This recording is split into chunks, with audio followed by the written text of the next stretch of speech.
At my outdoor engagement party, my fiancé's father, a decorated general, humiliated me in front of everyone, calling me a gold digger who only wanted his billionaire son's money. But when his soldiers suddenly saluted me in unison, the entire garden went silent. What happened next was unforgettable.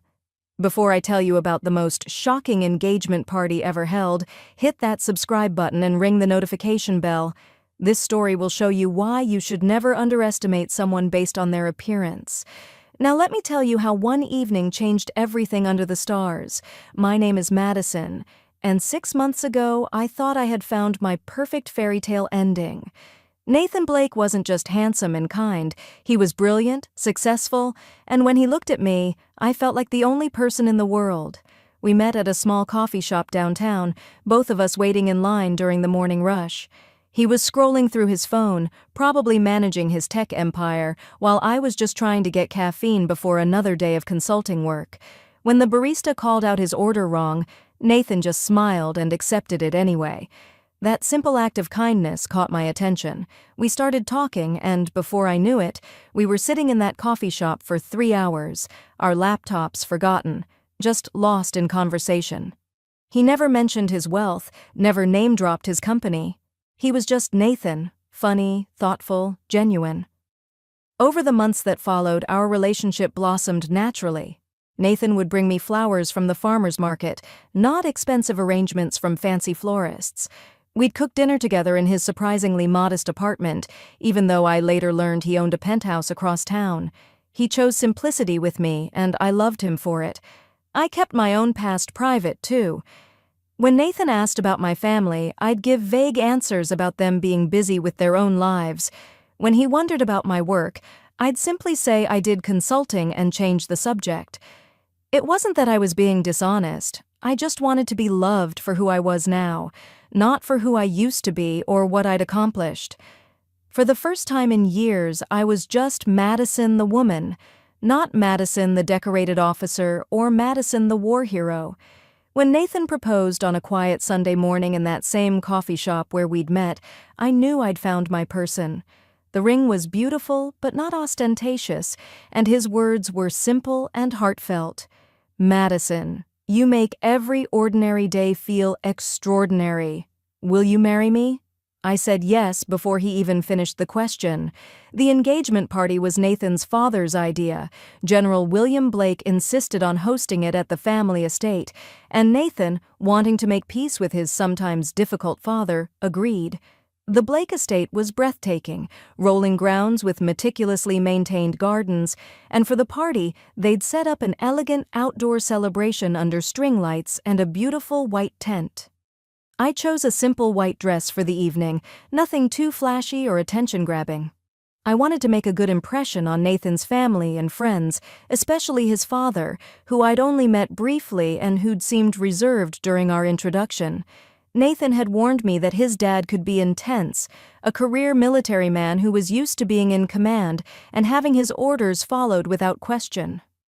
When we arrived at the estate that evening, I was struck by how magical everything looked. The garden was illuminated with thousands of fairy lights strung between the trees, and the tent was filled with round tables covered in crisp white linens. There had to be nearly 200 guests, a mix of Nathan's business associates, family friends, and notably, a significant number of military personnel who were clearly there because of General Blake. I noticed the soldiers and officers immediately. They stood with that unmistakable military bearing, their dress uniforms pristine, their conversations punctuated by respectful nods and measured laughter. Some faces looked familiar, but I pushed those thoughts aside. Tonight wasn't about my past. It was about my future with Nathan. General Blake greeted us near the entrance to the garden, looking every inch the distinguished military leader in his dress uniform adorned with ribbons and medals. He was tall and imposing, with silver hair and sharp blue eyes that seemed to take in every detail. When Nathan introduced us again, the general's handshake was firm but brief, and his smile didn't quite reach his eyes. "Madison," he said, his voice carrying that authoritative tone that commanded attention. "Nathan tells me you work in consulting. What type of consulting exactly?" I kept my answer simple and vague. as I always did. Business consulting, mostly helping organizations improve their operational efficiency. It wasn't technically untrue. I did consult for various companies now that I'd transitioned to civilian life. The general nodded, but I could see him filing away information, already forming judgments. Throughout the cocktail hour, I noticed him watching me, and I caught him having quiet conversations with what looked like a private investigator or security personnel. The attention made me uncomfortable, but I tried to focus on meeting Nathan's other family members and friends. Nathan's business partners were warm and welcoming, sharing funny stories about his college days and his rise in the tech world. His aunts and uncles embraced me like family, asking about wedding plans and expressing genuine excitement about our engagement. For a while, I relaxed and enjoyed myself, thinking maybe I'd been overthinking the general's coolness. But as the evening progressed, I could feel the tension building. During dinner, General Blake made several pointed comments about the importance of family backgrounds and shared values. He talked about military traditions, about sacrifice and service, and about knowing someone's true character. Each comment felt like a subtle dig, though Nathan seemed oblivious to the undercurrents. The military guests at our table were polite but distant. I caught a few of them stealing glances at me, and I had the unsettling feeling that some of them recognized me, but they remained quiet. The atmosphere grew more strained as the evening wore on, and I found myself wishing we'd chosen a smaller, more intimate celebration. After dinner, as the servers cleared the tables and people began mingling again in the garden, General Blake called for attention. The conversations died down, and guests turned toward the small platform that had been set up near the tent. Nathan took my hand, assuming his father was about to give a traditional toast, welcoming me to the family. "Ladies and gentlemen," General Blake began, his voice carrying easily across the garden, "thank you all for joining us tonight to celebrate my son Nathan's engagement." There was polite applause, but something in his tone made my stomach clench with anxiety. "As many of you know," he continued, "I've spent my life in service to this country, learning to read people, to assess character, to identify potential threats and allies." The military guests nodded approvingly, but I felt a chill run down my spine. Tonight, I want to talk about the importance of knowing who we're truly dealing with. His eyes found mine across the garden, and I felt Nathan's hand tighten around mine. My son is a successful businessman, a generous man, and frankly quite wealthy. That makes him a target for people who might not have the purest intentions. The garden had gone completely quiet now. Even the evening breeze seemed to still as guests realized this wasn't going to be a typical welcoming toast. Nathan started to speak, but his father held up a hand. "I've done some investigating into Miss Madison's background," General Blake announced, and my heart stopped. "And what I've found is interesting. She claims to work in consulting, but there's very little information about her actual career. She says her family is private, but there's no record of substantial family connections. She presents herself as modest and unassuming, but what woman truly interested in a simple life ends up with a billionaire?" Gasps rippled through the crowd. I felt every eye in the garden turn toward me, some curious, some sympathetic, some clearly enjoying the drama. Nathan stepped closer to me, his jaw clenched in anger. "Dad, that's enough," Nathan said firmly. But General Blake wasn't finished. "I'm sorry, son, but someone needs to open your eyes. This woman is clearly after your money. Look at her. No family here tonight to vouch for her character, no substantial career to speak of, no real accomplishments that we can verify. She's a gold digger, plain and simple, and I won't stand by and watch her manipulate my son." The words hit me like physical blows. I felt my cheeks burn with humiliation as 200 people stared at me, many of them nodding along with the general's assessment. The military officers looked uncomfortable but didn't contradict their superior. The business associates whispered among themselves. Nathan's family members seemed shocked and unsure how to respond. "That's completely inappropriate," Nathan said, his voice rising. "Madison is not after money. She barely lets me buy her dinner, let alone expensive gifts. You don't know what you're talking about." "I know exactly what I'm talking about," General Blake shot back. "I've seen this before. Attractive young women who target successful men. She's playing the modest card perfectly, making you think she doesn't care about money while she positions herself to take half of everything you've worked for. I wanted to defend myself, to tell him how wrong he was, but the words stuck in my throat. Part of me had always feared this moment, when someone would question my motives, when my choice to keep my past private would be turned against me. I'd never imagined it would happen so publicly, so cruelly. "You're embarrassing yourself," Nathan told his father, his protective instincts fully engaged. "Madison is the most genuine person I know. She's kind, intelligent, and she makes me happy. That should be enough for you." "Kindness can be faked," General Blake replied coldly. "Intelligence means nothing without character, and happiness built on deception never lasts." He turned back to address the crowd.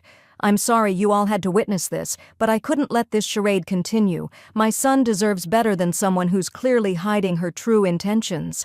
The garden was so quiet I could hear my own heartbeat. Some guests had started to back away, clearly uncomfortable with the family drama unfolding before them. Others seemed riveted by the spectacle. The military personnel looked especially tense, caught between their respect for the general and their obvious discomfort with the public humiliation. Just as I was considering leaving, walking away from the party, from Nathan, from this nightmare, I heard car doors slam in the distance. A few moments later, a young man in military dress uniform came jogging toward the party, clearly having rushed to get here. It was Jake, Nathan's younger brother, arriving late from his military academy. Jake was 22, 6 years younger than Nathan, with the same dark hair and kind eyes, but with the bearing of someone already shaped by military training. He'd been delayed by academy obligations and was supposed to miss the party entirely, which was why his arrival caught everyone by surprise. "Sorry I'm late," Jake called out as he approached the group, slightly out of breath. "Traffic was horrible leaving the academy, and then I couldn't find my dress uniform." He trailed off as he noticed the tense silence and the way everyone was staring at him. "Jake," Nathan said, relief evident in his voice. "You made it." Jake looked around the garden, taking in the uncomfortable faces and the obvious tension.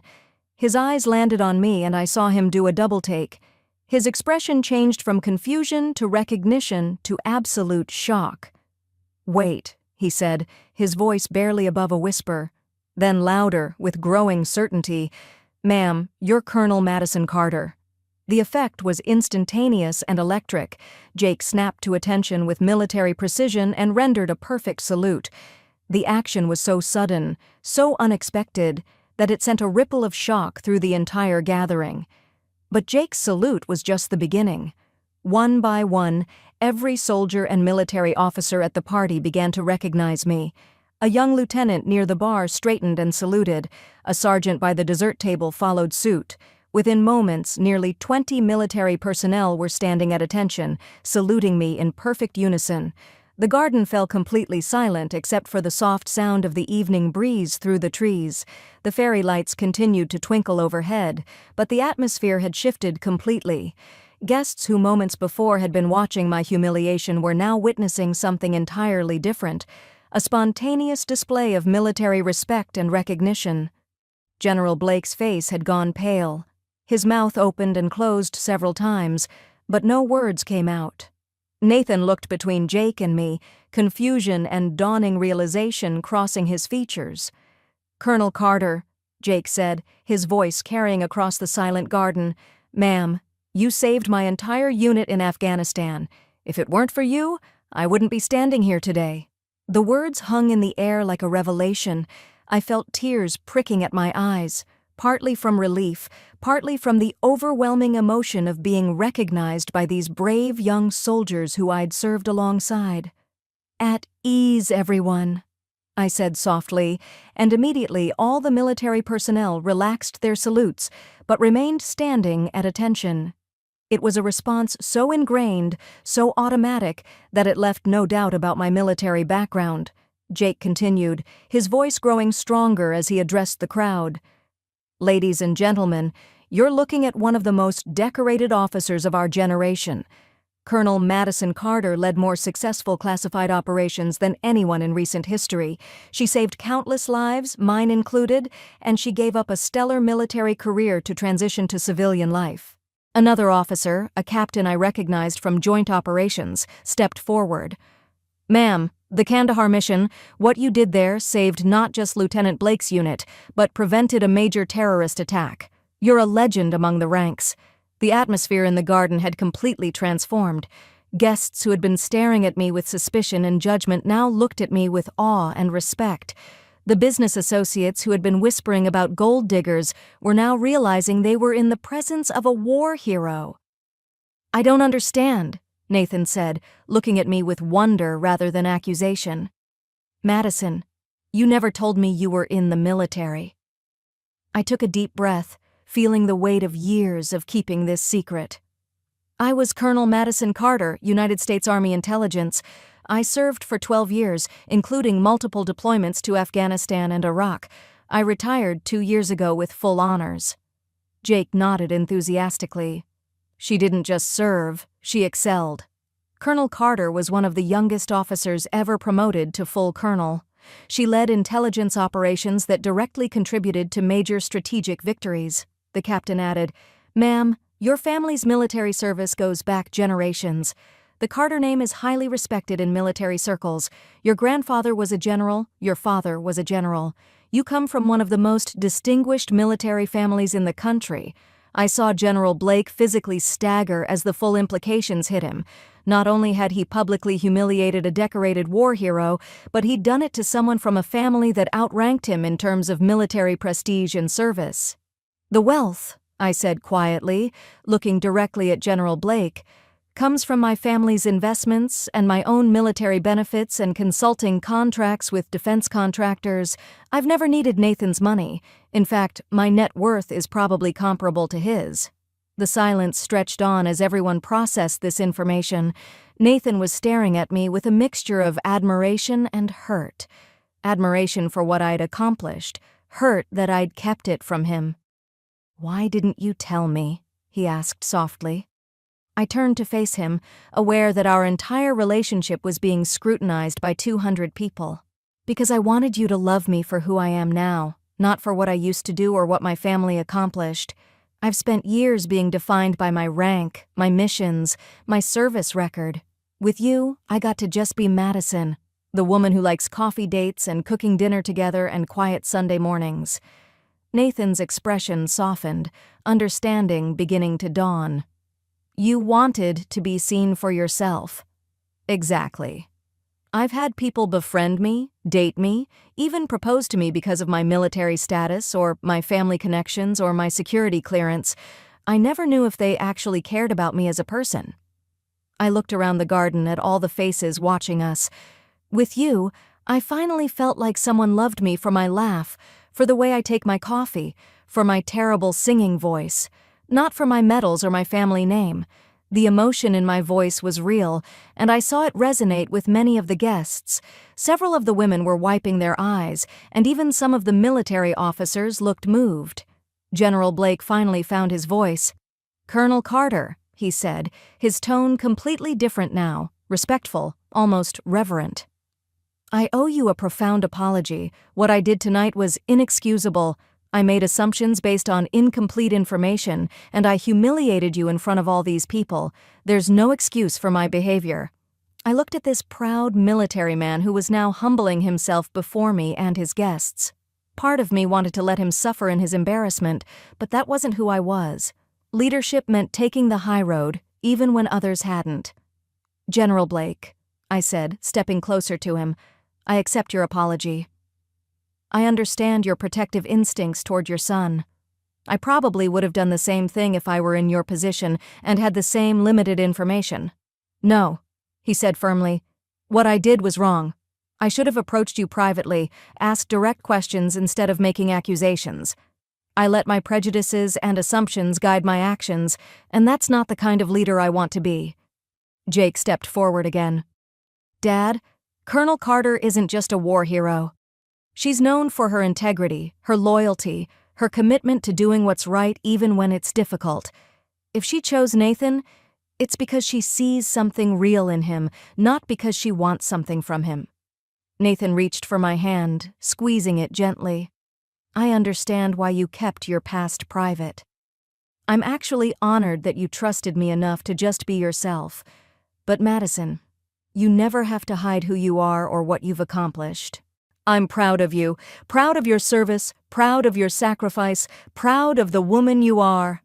The guests began to applaud, softly at first, then with growing enthusiasm. The military personnel were applauding their former colonel. The business associates were applauding a remarkable woman. Nathan's family was applauding their son's choice in a partner. As the applause died down, Jake raised his champagne glass. Ladies and gentlemen, I propose a toast to Colonel Madison Carter, American hero, and to my brother Nathan, who's smart enough to recognize an extraordinary woman when he meets one. The garden filled with the sound of glasses clinking and voices offering congratulations. Military personnel approached to shake my hand and share brief stories of missions we'd worked on together. Nathan's business partners expressed their admiration and respect.